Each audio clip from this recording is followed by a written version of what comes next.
ഇന്ന് മൊത്തം shooting day ആയിരുന്നു കേട്ടോ. ഹോം സ്റ്റേലത്തെ ഷൂട്ടും കഴിഞ്ഞ അടുത്ത ഷൂട്ടിന് പോകാൻ തന്ത്രപ്പാടി കാണണേ. അടുത്ത ഷൂട്ട് വടക്കാഞ്ചേരി SRS-ലായിരുന്നു കേട്ടോ. ഇവിടത്തെ സ്റ്റീലിന്റെ മെറ്റലും ഡോറൊക്കെ ഉണ്ടാക്കുന്ന ഒരു സൈറ്റ് ആട്ടോ. ഇവിടത്തെ ഷൂട്ട് പെട്ടെന്ന് കഴിഞ്ഞു. തിരിച്ചു പോകുമ്പോ നല്ല വൈബുള്ള ഒരു ചായക്കട കണ്ടു. ഉള്ളി കയറിപ്പോ ഇവിടുത്തെ ചേട്ടൻ ചിരിച്ചോണ്ട് പഴംപൊരി ഉണ്ടാക്കണ്. എന്നാ പിന്നെ 2 പഴംപൊരി 2 ചായയും പറഞ്ഞു. അവിടുന്ന് ചായയും കുടിച്ച് നേരെ തൃശ്ശൂർ പോപ്കെയിനിൽ ഷൂട്ട്. നമ്മുടെ തൃശ്ശൂർ എഡുമാട്ടിന്റെ ഫ്രണ്ടിലുള്ള പോപ്കെയിനിൽ 25-ാം തീയതി വരെയാണ് നിങ്ങൾക്ക് അമ്പൂരിക്ക് അൺലിമിറ്റഡ് ആയിട്ട് കരിമ്പിൻ ജ്യൂസ് കുടിക്കാട്ടാ. ആ ഒരു ഷൂട്ടാട്ടത്. ഈ ഒരു ഷൂട്ട് എത്ര എടുത്തിട്ട് ശരിയാവില്ല എന്താണെന്നറിയില്ല. ചാണ്ട് ചിരി നിർത്താൻ പറ്റണില്ലേ.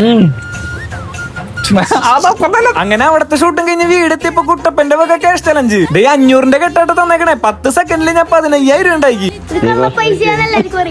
അമ്മാൻ പറഞ്ഞോണ്ട് ഞാൻ രക്ഷപ്പെട്ടു. അല്ലെങ്കിൽ ഞാൻ അതുകൊണ്ട് എവിടേക്കെങ്കിലൊക്കെ പോയേനെ. നോട്ടെണ്ണലും കഴിഞ്ഞ് കാശുകാരനായിട്ട് എല്ലാരും കൂട്ടി എക്സിബിഷന് പോകാനുള്ള പരിപാടി കേട്ടാ. നമുക്ക് പിന്നെ എക്സിബിഷൻ ഏറാനായിട്ട് ടിക്കറ്റ് ഒന്നും എടുക്കണ്ടേട്ടാ. പാസ് ഒക്കെ ഉണ്ട്. അങ്ങനെ എക്സിബിഷൻ എവിടെ എത്തിയപ്പോ ഒരു തിരക്കൂലാട്ടെ. ഈ നേരത്തെ വരുന്ന ഏറ്റവും നല്ലത്. ചൂടും ഉണ്ടാവില്ല, തിരക്കും ഉണ്ടാവില്ല. എല്ലാ കൊല്ലത്തെ എക്സിബിഷൻ പോലെ തന്നെ എൻട്രൻസ് സെറ്റാക്കിണ്ട് കേട്ടാ. കേറും പിന്നെ എല്ലാ കൊല്ലത്തെയും പോലെ ബെഡ്ഷീറ്റ് കട ഒരു 10 കൊല്ലത്തെ കരാർ എടുത്തിട്ടുണ്ട്. അങ്ങനെ നടന്ന് പോകുമ്പോഴൊരു കത്തിക്കട. ഇവിടെ മലപ്പുറം കത്തി കിട്ടാവോ. ഈ ഒരു കട കുഴപ്പമില്ലേട്ടാ. അതിന്റെ അപ്പുറത്തെല്ലാം തൊട്ടാ പൊണ്ണ കടയാട്ടോ. ഇതൊക്കെ കാണുമ്പോ എല്ലാം പൊട്ടിക്കാൻ തോന്നുക. പണ്ടത്തെ നൊസ്റ്റ് പുതുക്കാനായിട്ട് പണ്ടത്തെ കുറെ മിഠായികൾ മേടിച്ചിട്ടുണ്ടാ. നിങ്ങൾ ഇനി എക്സിബിഷന് വരുമ്പോഴേ വൈകിട്ട് വന്നാൽ മതിയിട്ട്. അടിപൊളിയായിട്ട് തിക്കുന്നിരക്കില്ലാണ്ട് സുഖമായിട്ട് പോവാ. അടുത്ത സ്റ്റാളാണ് അച്ചാറ് കട.